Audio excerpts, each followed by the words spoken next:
Hi everyone, delonewolf here and welcome back to the Sunday Recap, my weekly vlog where I talk a little bit about my last week in games.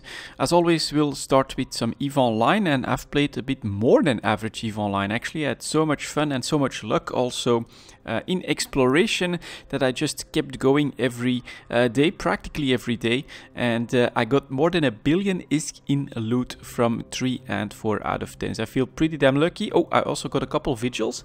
Gotta be honest there, the vigils with 200 million ISK implants were very nice as well, and yeah, that was just absolutely incredible. I never really had to do very long sessions of exploration. In fact, I think the longest one was maybe 1.5 hours or something like that, and then I found 3 nice sites. It was always like it just felt so good. You go out there, a couple systems in, you find a nice 4 out of 10, you run it, you get some nice loot, keep going a little bit more, do 1 round, and then I'm like, you know what, I'm not going to test my luck too much with all the drops that I've been getting. That's enough for tonight. Go play some other games or do something else in EVE Online. Rinse and repeat, and it just kept coming. On one evening I got 2 warp disruptors, 2 faction warp disruptors that were worth quite a lot as well, from 2 sites, one right after the other. So some really crazy luck with exploration this week in EVE Online. Of course, PI, the BPCs, I'm trying to keep up with that as well.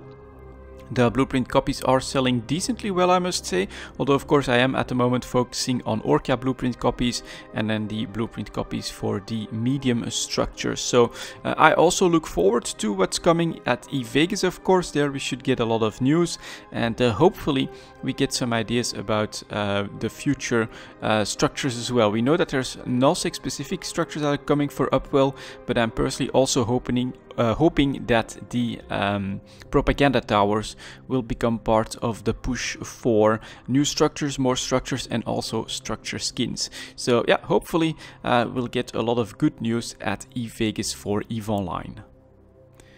Next up, we have the World of Warcraft. That has been going decently well. I think I played around a normal amount, an average amount for someone that isn't rushing anything too specific.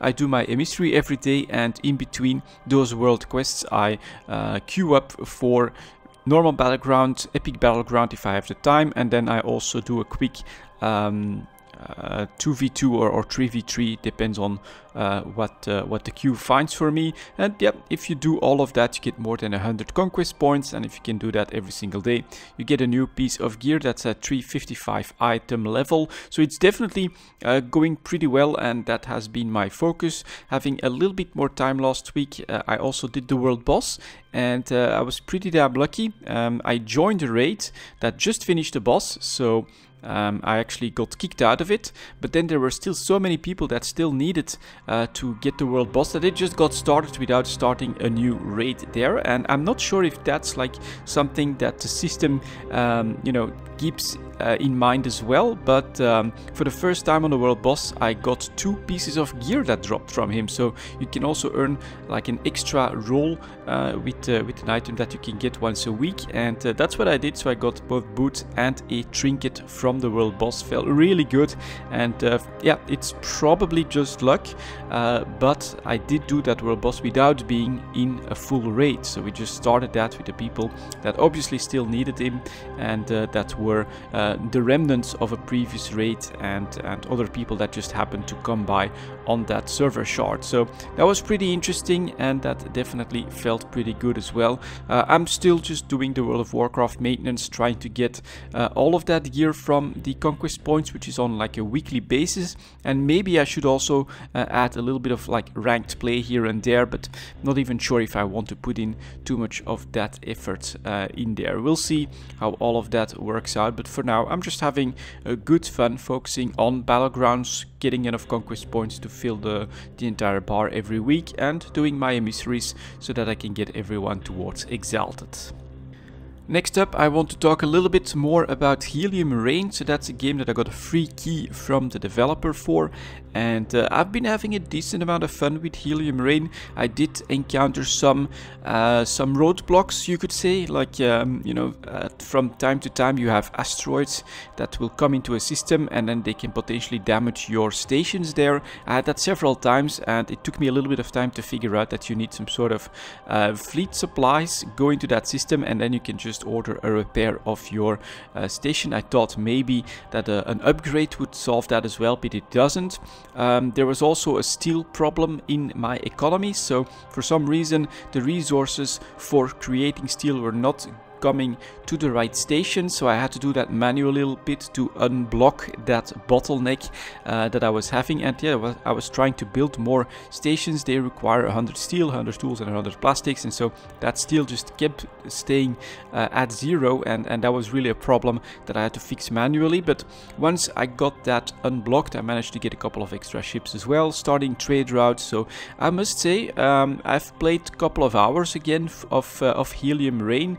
I also got my first taste of what it's like to fly a combat ship, but it does feel like, just like faction warfare in EVE Online, I think it's going to be very harsh if you go that route. So I'm going to be very patient, try to build up my forces before I do anything in that combat area of the game, because it constantly asks you to, if you want to accept a contract around combat, to declare war on someone. So not really sure what the impact of that would be, but it's something that I'm not willing to risk right now. But overall, definitely a very nice little game that works. No crashes, no problems, nothing like that, and it's keeping me busy, and it's getting me more excited for X4, which I would see as like a magnitude larger sandbox where you can do the same types of things that what you can do in Helium Rain. And I'm having fun being a trader, trying to get my passive income to go up, and then we'll build up an army and we'll see what we can do after that. So yeah, Helium Rain,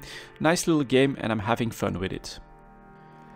After that, let's talk a little bit about Diablo 3, because I have finished the 15th season of Diablo 3, for me at least. I don't want to go start to push leaderboards or go for super high rift or anything like that. My goal is always to enjoy the game a little bit and to try to earn the rewards for the season, which is usually like a new pet or a new portrait frame or something else that is cosmetic, and that has been done. So now I have Belphegor, little hand that can follow me and pick up the gold for me.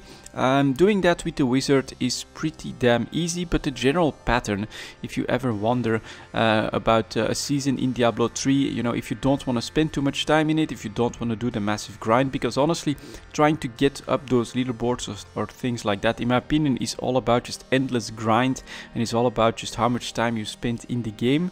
That's not for me. So if that's not what's interesting you, then it's really not too difficult. The first 3 parts of the season will get you 4 pieces of gear from a certain set. After that, you should have plenty of bounties to fill your Canais cube, and then it's just about gamble on some extra pieces of that set with Kedala. That's where I usually do get 2 other pieces, and then you've got a 6 piece bonus, and you're ready to tackle the rest of the season very quickly. So that has been what I do when it comes to currently Diablo 3 when they come out with a new season, and yep, that's fun for me. That makes the purchase worth it, and I just, you know, keep going, trying new characters, trying new sets depending on what you get for the season, and try to have fun that way. So Tal Rasha has been one that is super easy. I mean, the wizard is already very fast at leveling, you know, you can definitely make him glass cannon, and then Tal Rasha is just really strong as well,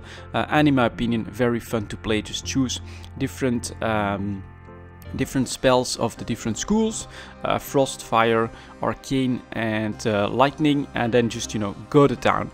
You get such a big damage boost that it becomes super easy to go through all of that content. And I look forward to the future of Diablo 3 as well, I must say, because I hear that at BlizzCon there should be, or there could be, some major announcements around the Diablo franchise. And then to end, we still have a little bit of Overwatch as well, so you can tell that I got a little bit more time to play games last week because I got 5 games in, and including more time than normal in EVE Online. Was a really good week, and for Overwatch that's what I do when, you know, I feel like everything is under control, I've got the videos ready. What else do I want to jump into just to have a little bit of fun? That would be Overwatch. Just join a quick play game, start shooting stuff, try to push for the objectives and have fun that way. It's still a very fun game. The new heroes, I mean, some of them feel like they are definitely very skill heavy, which I'm very low skilled myself, so I tend to go for the easier heroes in my opinion, where you can just spray and pray, stuff like Soldier, stuff like Bastion, you know, stuff like Torbjorn. You don't even need to aim, you just need to put your turret in the right position. Stuff like that is in my opinion pretty fun. Yeah, the high skill where you also have like the movements, like I'm not sure what the name is, but you've got a little hamster in the tank ball there. It's potentially super high, but then you need to be able to use the hook, be able to use that movement in the right way in order to create all of that momentum. It just feels like I would need to put a lot of time and effort in that to learn all of that, and that's not on the books right now for Overwatch. So it's more just the heroes that I enjoy, the heroes that I feel are pretty easy, like Lucio as well. There's definitely an easy lazy way to play Lucio. Just put yourself on healing, try to stick close to the tanks, try to avoid damage. That's pretty much it. You're helpful for the team, and you're not going to win against someone that's organized, that's got like the massive damage that just blows stuff up and things like that. But in general, in quick play, you know, you can feel like, all right, we're making progress, I'm helping the team, and I don't have to worry too much about fully mastering the hero or any of the new heroes or things like that. And that's what I'm doing in Overwatch at the moment, all for a quick fun in quick play. And that was my week in games, guys. Thank you very much for watching, and I'll see you all next time.